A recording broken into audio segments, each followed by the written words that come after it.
welcome to Little Woolly Things. It is a beautiful Tuesday afternoon, and I am here in Eugene. I have the opportunity today to be without my children for much of the day. So here I am sitting at Alton Baker Park. It's a little bit noisy.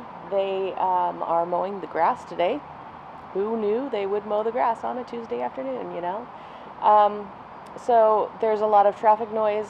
There's a breeze blowing, so I put the little fuzzy thing on my microphone, and I hope that will take care of it for you. So I apologize if this is a very noisy podcast episode, but I didn't want to just sit in my car. I just, thought it would be nice to be outside. So this is episode 23, and I am coming to you from Eugene, Oregon. I think I said that already. I actually live in Douglas County along the beautiful Umpqua River, but today I am in town because my cello broke in class last week, and I had to take it in to get repaired. So today was the day the repairman had time to look at it. So here I am in town, and my cello's in the shop, and hopefully it will be fixed and feeling better soon. I'd really love to be playing my own cello again. He did send me home with a loaner, so I will have that to work with. I've never really played another cello before, so this will be interesting. Anyway, this is not a music podcast. This is a knitting and crochet podcast, and I usually have my children with me. However, they had some things to do at home for school, and so they stayed home, and I came to town all by my little lonesome. So here comes the lawnmower guy again. He's getting closer. Anyway, I'm going to try and speak up. It is difficult for me to speak up when I am in a public place just talking to my camera. I feel like that's a little bit strange, if you were to happen upon someone just sitting in the middle of the park on top of the picnic table. I'm sitting on the table, and talking to a camera, whatever. Maybe podcasting is becoming common enough that people won't think too much about it. I don't know. Whatever. I'm here. I'm talking about knitting. This is going to be largely unscripted today because I left my notes at home. I was trying to grab everything I might possibly need to record a podcast, and I grabbed everything except the notes. I think. I don't know. We'll see when I get into it what else I forgot. So anyway, I've actually recorded this podcast once already, and darn it, Elena and I did a really good job with it. I was very happy with it, except for the fact that my microphone batteries were dead, and we didn't realize until we were completely finished with it, and I had the kids in bed, and it was all quiet, and I thought, okay, now I'm going to edit this podcast and get it uploaded and everything. And there was not any sound at all, like not even a whisper. That was really disappointing. So podcaster life. What are you going to do? So I'm going to record the podcast again. But this is going to be very different. I'm sorry you all missed the brilliant performance that Elena and I did last week. You missed it. I can't recreate it. So anyway, I was going to show off. I'll start talking about finished objects. I showed off a pair of slippers that I made for my mother-in-law with a pattern by Hunter Hammerson called Burgeoning. And I bought this pattern because the construction looked really, really interesting, and I really wanted to see how she did that. You start the pattern at the back of the heel, so your foot's this way, and you start on this vertical line across the center of the back of the heel, and you increase, and as you increase you actually shape the heel turn at the very beginning of the pattern. It's really neat, and if you're interested in unique construction, if you are interested in slippers, because they're actually kind of cool to give as gifts, it's a pretty quick little gift project, and it's really fascinating. So anyway, check out the Burgeoning. Actually, she wrote a lot of slipper patterns there for a while. She was kind of on a slipper roll, and this one I thought looked like it could go masculine or feminine either way, because it wasn't lacy, it wasn't plain. It had a cable. It has a cable design around the top edge, where your ankle, comes up out of the slipper. So anyway, I thought it would be really versatile, and I actually showed it off on the last podcast without sound, but then I gave them to my mother-in-law, so I can't show them off. Sorry. Let's see. What else have I finished? I finished my Odyssey shawl by Joji Locatelli, and I showed that one off on the last podcast too. But I didn't bring it with me today. So, if you would like to see my finished Odyssey shawl, I do have pictures up in my Ravelry group, because we are doing a knit-along with this shawl pattern, and the knit-along runs through the end of May. So I have finished one shawl and I've started another one, and when I get to whips I will show you where I am at with that. I got to the beginning of the first lace section on my second one. Oh, here I am talking about whips. Anyway, I got to the beginning of the lace and then I stopped because I'm waiting for the girls to catch up with me, so that I can show them how to do that lace. Anyway, I was talking about FOs. So a bunch more. Okay. So, I was just knitting in the car as we were traveling for Easter, and thought, you know what, I have a fairly new grandbaby who might have some cold feet and might want some slippers, or little sockies. So I made these little socks. And I'm actually using the same yarn here that I used for the slippers that I made for my mother-in-law. And I love making baby socks with a little drawstring so that they can't kick those things off. Whoops, I just dropped one. Okay, so this is just done with an eyelet round right before the knit one, purl one ribbing. It's just a basic vanilla sock with a short row heel. But I made a little, it's almost like a section of I-cord here, so there's a hole through it, right in the middle of the front. And this was an experiment. The idea is that I can take a circle of fabric and stick it through that loop, and it'll open out like a little bow on the tops of the little sockies. And because I didn't actually knit a bow and sew it onto the top of the socks, I was thinking that we can put together as many different little circles of fabric and different designs as we want, and she can switch them out to match different outfits, as long as they're kind of purple. So that is a finished object. Will go to my granddaughter. I still have to do the fabric circles, but it's going to be fun. Okay, so the other FO that I have, maybe I'll wait for the lawnmower guy to get by. Okay, so the other thing that I've been working on, and I know that I mentioned this on the podcast that you'll never see from last week. I don't remember if I mentioned them before, but I have been making the scintillation pattern, also by Hunter Hammerson. This is like the Hunter Hammerson episode, and I've made all these stars. Can you see them? Can you see inside this bag? All these stars? Well, I better pull them out and look. And this one. I made this one. Recognize the yarn? I made this one. And this tiny one. And this little white one. And a gray speckled with pink. That was Arkansas Yarn Co. yarn. This is more of that. And, oh, this is my 6-pointed one. Isn't that cool? I love a 6-pointed star. The pattern is really fascinating. This one didn't work as well as I wanted it to, but I made it, so I'm going to show it to you, even though it's ugly.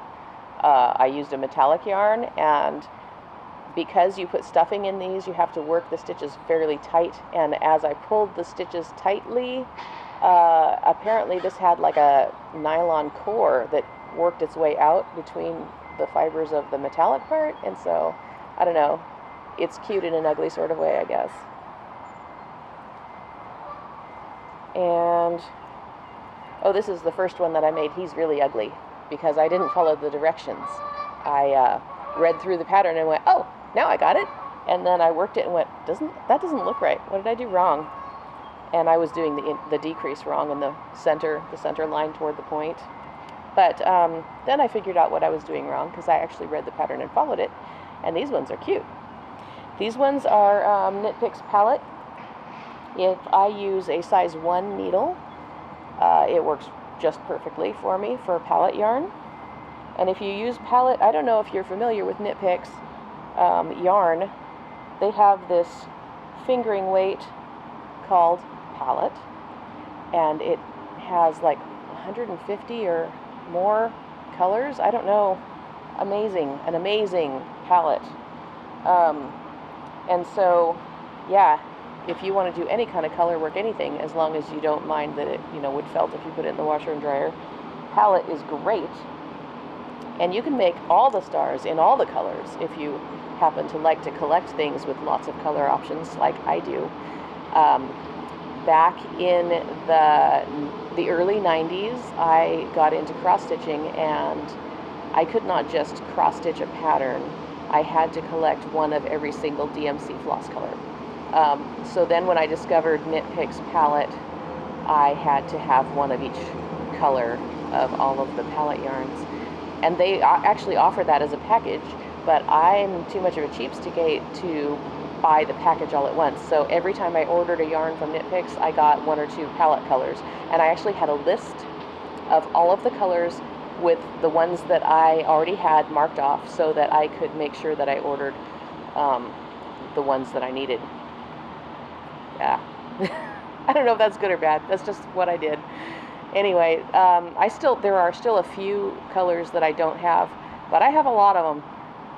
And I actually put them on my wish list now on the Knit Picks site so that I can just go to their website, order the yarn that I want, go to my wish list, go, okay, I'm going to add that one and that one this time. And then they're off my list. And so when I order something from them again, I can see the rest of the ones that I still need. That's a handy tool, I suppose, if you're a compulsive collector of yarn. If you're watching this podcast, you might be. I don't know if you've thought about working your stash quite that way, but anyway, if it helps, great. If you really did not want that information, I'm sorry. Can't unhear it now, right?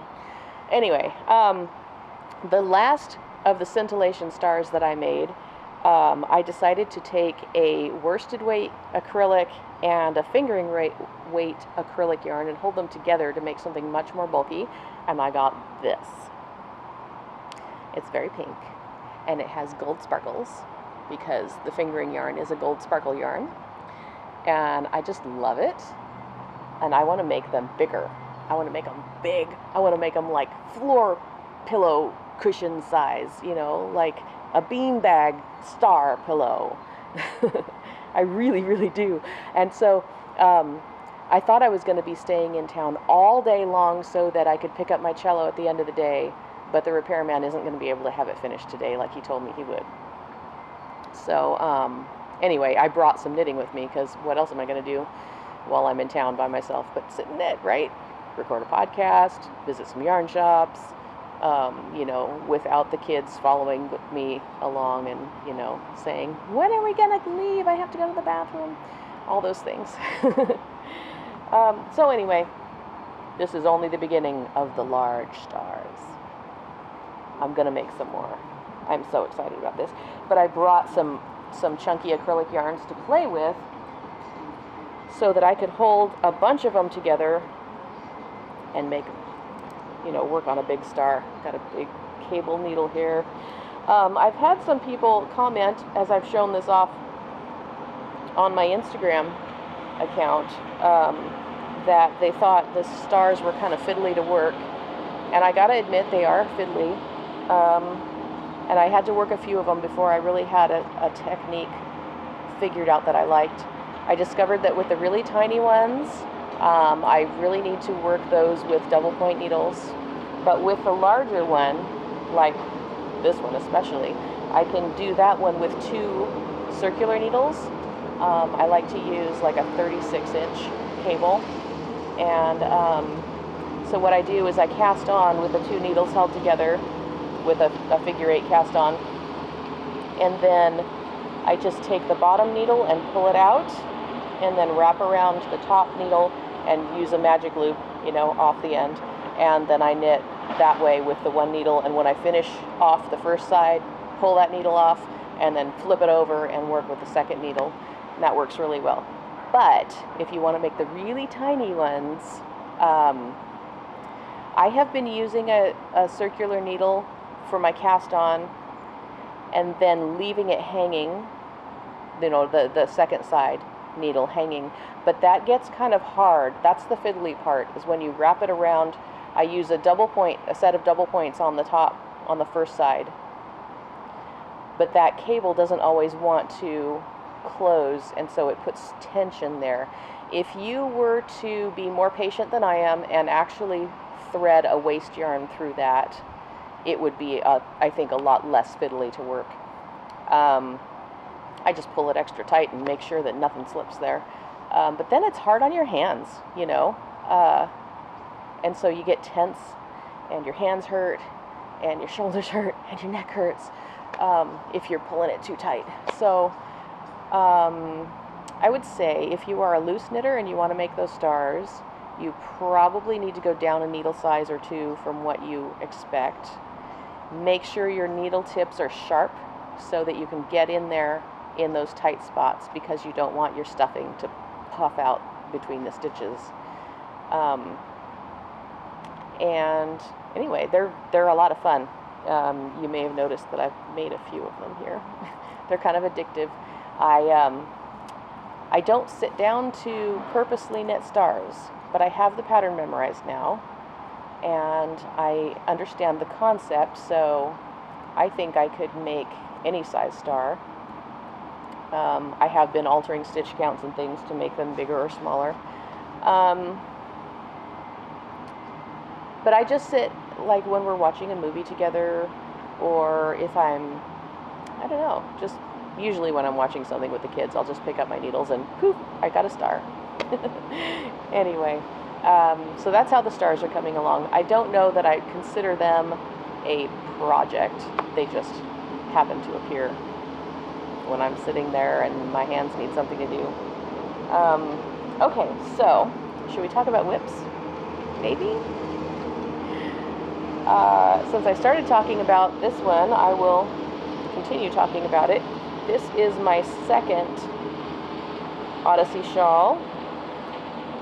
Da-da-da! And this is the first color. It is in, this is the yarn. Universal Yarn Co. Cotton Supreme DK Sea Spray. This is going to be color number 2. So this is a 100% cotton yarn, and this colorway is denim. I do not remember the name of this colorway, but it is a gorgeous kind of a mottled white and gray, and I thought it would go nicely with the denim. And then I got a darker blue, so we'll go from gray to the medium blue to the darker blue. And as I mentioned before, this is for the Odyssey shawl knit along, and we started the Odyssey shawl knit along back at the beginning of April, I think. No, the beginning of March. Yes, because it was a 3 complete month knit along. So all of March, all of April, to the last day of May. And if you would like to join this knit along, the pattern is free. It's by Joji Locatelli. If you go to my Ravelry podcast group, it's the Little Woolly Things podcast, and there's right up at the top, there's a thread for the knit along chatter, and there's another thread for FOs, and I have already given away one prize in the chatter thread, and I gotta tell you, there aren't a whole lot of people knitting along with me, So your chances of winning the prize package are really good. So to get back into it, I was going to show you what I have amassed so far as podcast knit-along giveaway prize. Like the main prize for whoever joins me in this knit-along. I have 3 skeins of Sunseeker by Cascade Yarns. This will be part of the grand prize. Only part. This is a 47% cotton, 48% acrylic, and 5% metallic yarn. It is 237 yards, or 217 meters to 100 grams. Isn't that pretty? Oh, I dropped one. That one, and the other one that I dropped, hold on a second. This beautiful yellow that I really need to twist up better. There. I just thought these looked so springy and so nice for the end of May. You could knit your own Odyssey shawl with these 3 colors, and it would be so pretty. Okay, I also have a set of stitch markers that I made. So these come on my business card. There's a tree and another tree and a leaf there, and another, it kind of looks like a holly leaf.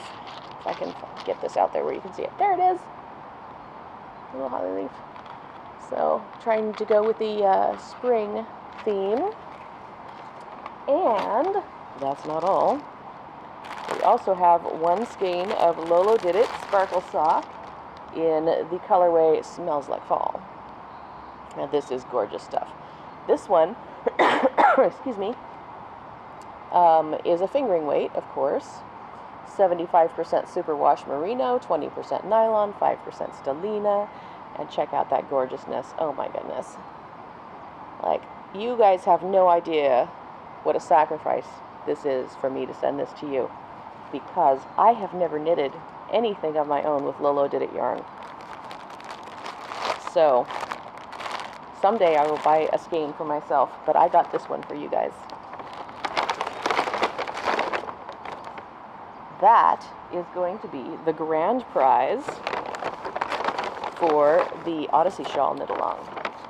You really should join along, because I know you're making an Odyssey shawl, right? I mean, so many people are knitting it.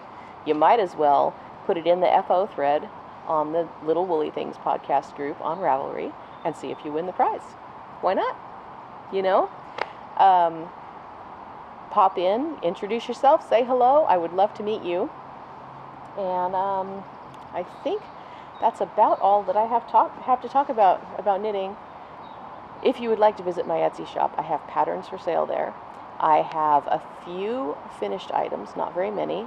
I decided this last year that I was going to focus more on designing and less on knitting things for sales. And because either way I have to knit, but I feel like my attention is better used in designing and offering things for you to knit. I also have been adding to my coffee selection, which I consider to be knitting fuel. So that's how it fits into my knitting stuff. I am an amateur coffee roaster. I roast 1 pound at a time on my stovetop with a Whirly Pop popcorn popper. And I pay very close attention to the different, but I pay very close attention to controlling the temperature and the time, and bringing each different variety of coffee beans to just the right level to bring out the nuances of that bean. So I actually have a brand new one, a Sumatra Mandheling. I don't know if I'm pronouncing that correctly. That I just got, and I just roasted it for the first time yesterday, and it is really a unique bean.